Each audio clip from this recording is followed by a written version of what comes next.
आइए आज समझते हैं सरलता से क्रिया मार्ग क्या है, ज्ञान मार्ग क्या है और भक्ति मार्ग क्या है। इसको कैसे अभ्यास किया जा सकता है, इस तीनों मार्ग का अभ्यास कैसे करेंगे, तो उसके बारे में थोड़ा चर्चा करते हैं। पहले क्रिया मार्ग के बारे में चर्चा करते हैं। क्रिया मार्ग में नॉर्मली जो है हम श्वास को लेते हैं, जो श्वास जाता है और आता है उसी को ही हम लेके क्रिया मार्ग का अभ्यास करते हैं। ऐसे तो क्रिया मार्ग पूरा शरीर को लेके भी किया जाता है। शरीर में जो मुद्रा होता है या जो बंद होता है, ये सब जो अभ्यास होता है, और उसके साथ साथ प्राणायाम श्वास के साथ। आसन भी जो है उसी क्रिया मार्ग में ही जाता है। तो ये जो है इसको चेतना के साथ जोड़ना है। शरीर को जो चेतना के साथ हम जोड़ते हैं, बॉडी को, तो क्रिया मार्ग होता है। जैसे हम कोई बंध या मुद्रा करते हैं, कोई मुद्रा करते हैं तो हमारा चेतना जो है वहाँ कनेक्टेड रहता है।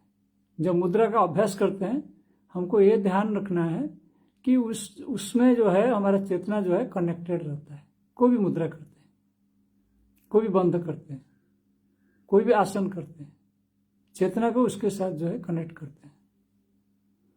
और जो प्राणायाम करते हैं वो ये है कि जो बोलते हैं कि मतलब श्वास को ध्यान रखना है, श्वास के ऊपर नजर रखना है। तो श्वास के ऊपर नजर रखना, ध्यान रखना मतलब चेतना। हम नजर रखेंगे, ध्यान रखेंगे मतलब चेतना ही जुड़ जाएगा। बिना चेतना से हम कैसे जुड़ेंगे? चेतना हमारा पास हमेशा है, बिना चेतना का हम जीवित कैसे रहेंगे? पर उसके ऊपर हमारा ध्यान हट जाता है, ध्यान रहता नहीं है। हम यूज करते, चेतना जो है हमारा साथ में है, सब कुछ हम बिना चेतना से कुछ भी नहीं कर सकते। ना आंख देख सकता है, ना कान सुन सकता है, ना हाथ कुछ काम कर सकता है बिना चेतना का। ये सब काम जो हो रहा है चेतना से। प्रकृति का भी जो जो काम हो रहा है चेतना से ही हो रहा है।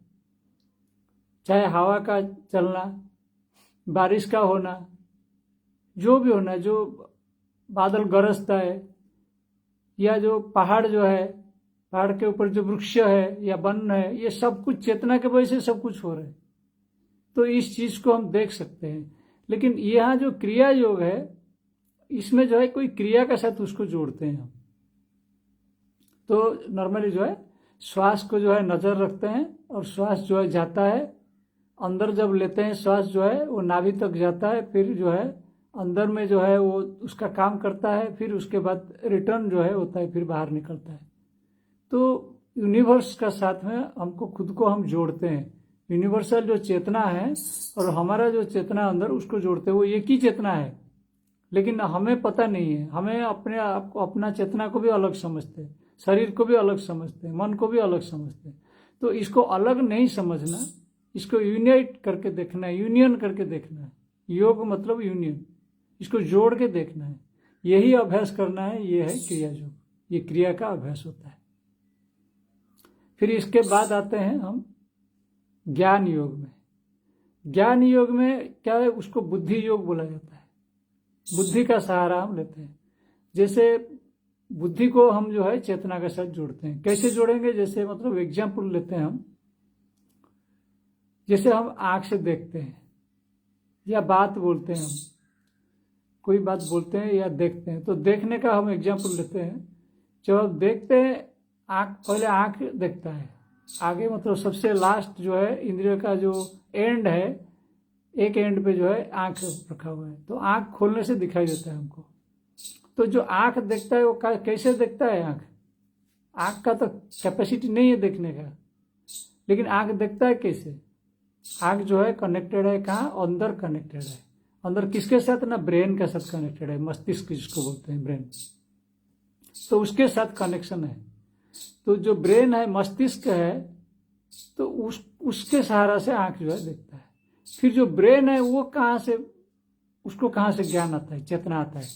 वो मन या चेतन से आता है। मन या आगे, मन से आगे भी चेतना है। तो ये दोनों का माध्यम से देखता है वो। मतलब ब्रेन जो है, मस्तिष्क जो है, मन और चेतना, चेतना जो है गहरा चीज है, वो चेतना से मन में आता है, मन से जो है मस्तिष्क में आता है, मस्तिष्क से आंख में आता है, तब हमको दिखाई देता है। और यहां से जाता है रिवर्स। ये प्रक्रिया हमेशा चलता रहता है। तो बोलने का भी ऐसे ही है। बोलने का भी जो है, बात हम जो बोलते हैं जीवा से बोलते हैं, तो बोलने का जो है ये भी कनेक्टेड है कहाँ से ना, ब्रेन से कनेक्टेड है। नहीं तो हम बोल नहीं सकते, वाक्य नहीं बोल सकते। वाक्य इंद्रिय जो है वो फंक्शन करता है ब्रेन से। तो ब्रेन से कनेक्टेड है, ब्रेन माइंड से कनेक्टेड है, मन से, मन चेतना से कनेक्टेड है। सब घूम फिर के जो है चैतन्य पे जो है पहुंच जाता है। तो ये होता है, इस चीज को ध्यान में रखना है। जो भी कर्म हम करना है, इसका मतलब हम आंख से देख नहीं रहे, चेतना से देख रहे हैं। इस चीज को जो है हमको ऐसे समझना है, रूट को पकड़ लेना है। ये जाता है इधर से उधर से आता है, मतलब ये प्रोसेस ऐसे ही है, लेकिन इसको समझना है हम इसको ऐसे।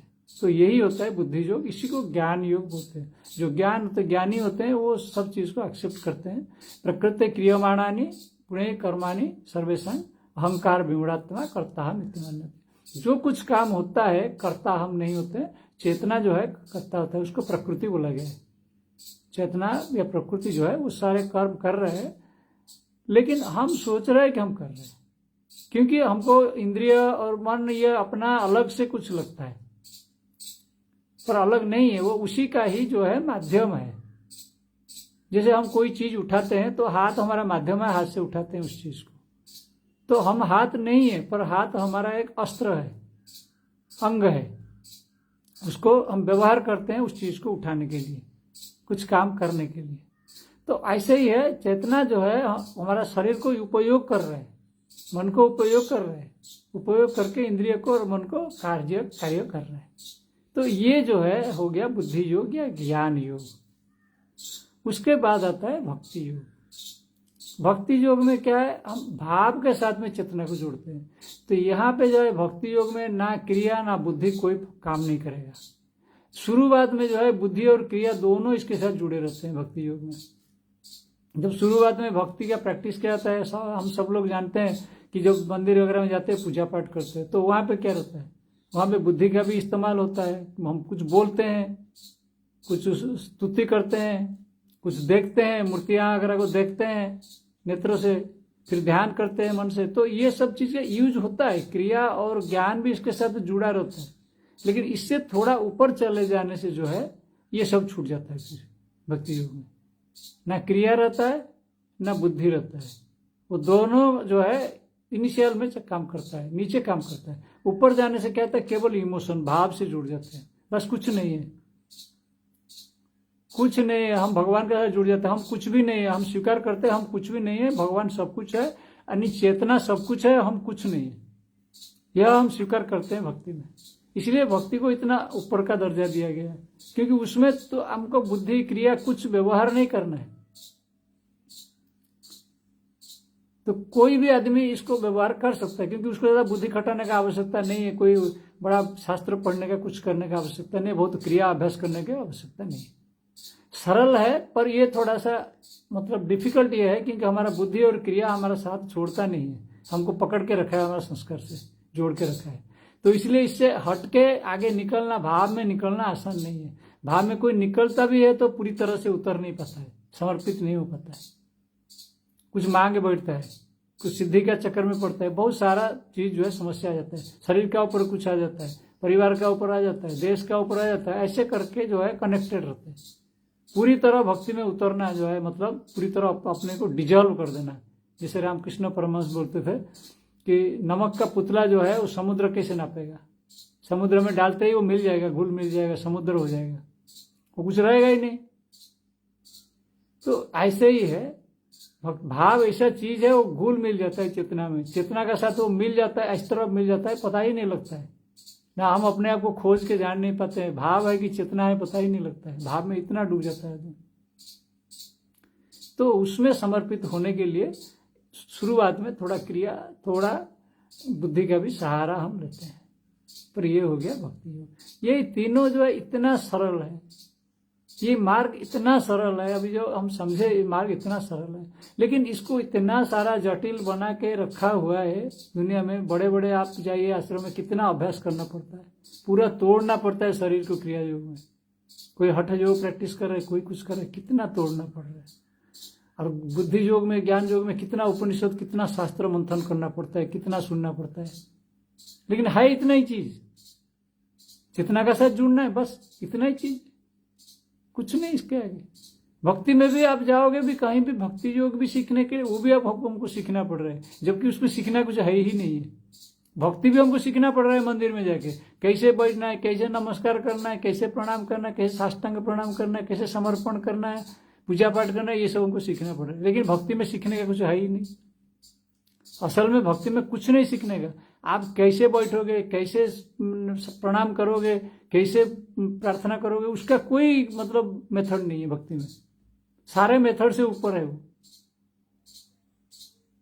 कैसे भी आप बैठ सकते हो, कैसे भी आप कुछ भी बोल सकते हो, कुछ नहीं भी बोल सकते हो, कुछ नहीं भक्ति में।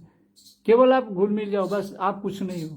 हमको ये समझ में आता जाना चाहिए, बस हम कुछ भी नहीं है, हमारे साथ कुछ नहीं है। हम ना हमारे पास कोई क्षमता है कुछ बोलने का, करने का, या कुछ धारण करने का, हमारा यहाँ कुछ है न, किसी के साथ कनेक्शन है, कुछ नहीं। यही है भक्ति, निश्चल भक्ति यही है। हम चेतना के साथ जुड़ जाते हैं, डूब जाते हैं चेतना में पूरी तरह से। इतना सरल लग रहा है पर इतना आसान नहीं है, बड़ा मुश्किल है। ऊपर से दिखता है भक्ति मार्ग बहुत सरल है, सब बोलते हैं भक्ति मार्ग सरल है, सरल नहीं है, इतना आसान नहीं है भक्ति मार्ग जो है। इसलिए तो सब लोग जो है, ज्यादातर लोग जो है भक्ति मार्ग को पकड़ नहीं पाते हैं। ज्यादातर लोग जो है क्रिया मार्ग या ज्ञान मार्ग में जाते हैं। आप देखिए दुनिया में जितने लोग साधना कर रहे हैं, सारा ज्यादा लोग जो है, साधक जो है, क्रिया और ज्ञान प्रैक्टिस करते हैं। भक्ति में तो लास्ट में जाके डूबते हैं। भक्ति, प्रेम, श्रद्धा, ये तो लास्ट में जाके पहुंचते हैं वहां पे। शुरुआत में जो भक्ति होता है उसमें तो मैं बोला बुद्धि और ज्ञान, मतलब बुद्धि और क्रिया दोनों जुड़ा ही रहता है। उसको छोड़ के कहाँ जाता है? उस लेवल का भक्ति कहाँ हो पाएगा हमसे इतना आसानी से? कहाँ हम उसको समझ पाएंगे? हरि ओम तत्सत।